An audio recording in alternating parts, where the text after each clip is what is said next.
Hello friend, তোমরা সবাই কেমন আছো? আশা করছি তোমরা খুব ভালো আছো আর আমিও ভালো আছি।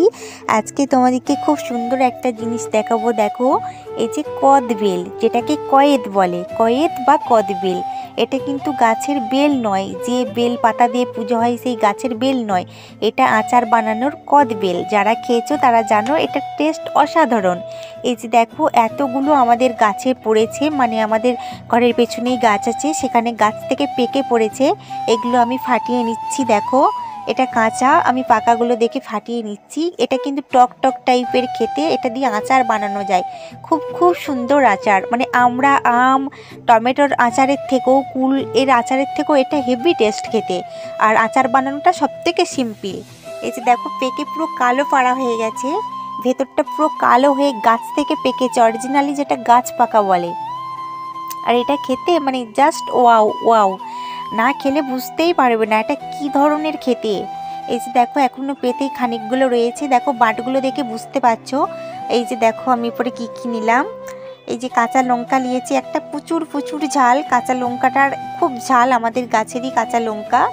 আর এই যে দেখো, চিনি নিয়েছি খানিকগুলো, আর এদিকে নুন নিয়েছি। এরপরে আমি সরষের তেল নেব, ঠিক আছে। এই যে ছাড়িয়ে রেখেছি, দেখো বাটিতে পুরো কালো পাড়া হয়ে পেকেছে।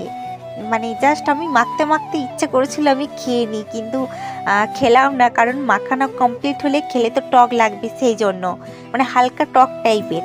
এই যে দেখো, আমি ভালো করে এটা মেখে নিলাম।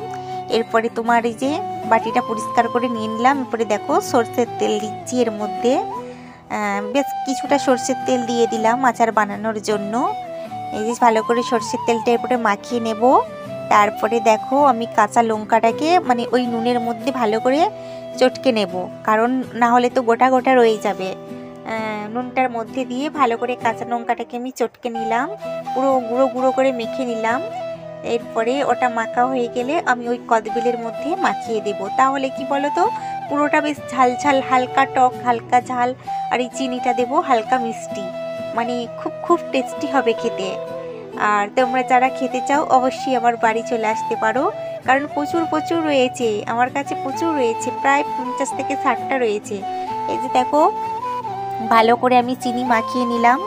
আমাদের গাছে যখন মানে পেকেছিল না, আমি হাটে গিয়ে মানে জিজ্ঞাসা করেছিলাম, একটা ছোট্ট পাড়া কদবেল 30 টাকা দাম নেবে, ঠিক আছে। কিন্তু এখন তো আমাদের গাছে পেকেছে, আর কোনো টেনশন নেই, প্রচুর রয়েছে আমার কাছে।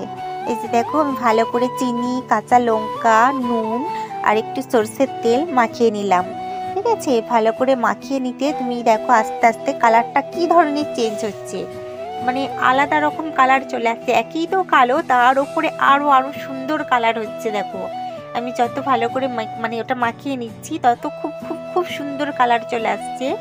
তোমরা দেখতে থাকো আর কমেন্ট করে বলো কে কে কদবেল খেয়েছো, আমার মতো কে কে মিস করো, ছোটবেলায় খেয়েছো বাট এখন পাওনি, মিস করো কে কে, আমাকে বলো। এই যে দেখো, কালারটা দেখাচ্ছি, খুব খুব সুন্দর। এর মধ্যে কিন্তু হালকা বীজ রয়েছে। এই যে দেখো, কদবেলের মধ্যে ছোট ছোট বীজ রয়েছে, এটা খাওয়া যায়। মানে আমার জাস্ট লোভ লেগে যাচ্ছে, আমি কথা বলতে পারছি না, সত্যি কথা বলতে কি, মাখতে মাখতে আমার ইচ্ছে করেছে আমি খেয়ে নিই, কিন্তু খাওয়া যাবে না এখন, আমি এখন ভিডিও বানাচ্ছি, ঠিক আছে। এই যে দেখো, তারপরেও পেঁধেতে এতগুলো রয়েছে, যেটা ঝুড়ি বলে, সেই ঝুড়ির মধ্যে দেখো এতগুলো রয়েছে। আর এটা মানে এটা মেখে নিলাম, তারপরেও কিন্তু বড় বড় সাইজ, আর গাছ থেকে অরিজিনালি পাকা। এই যে দেখো,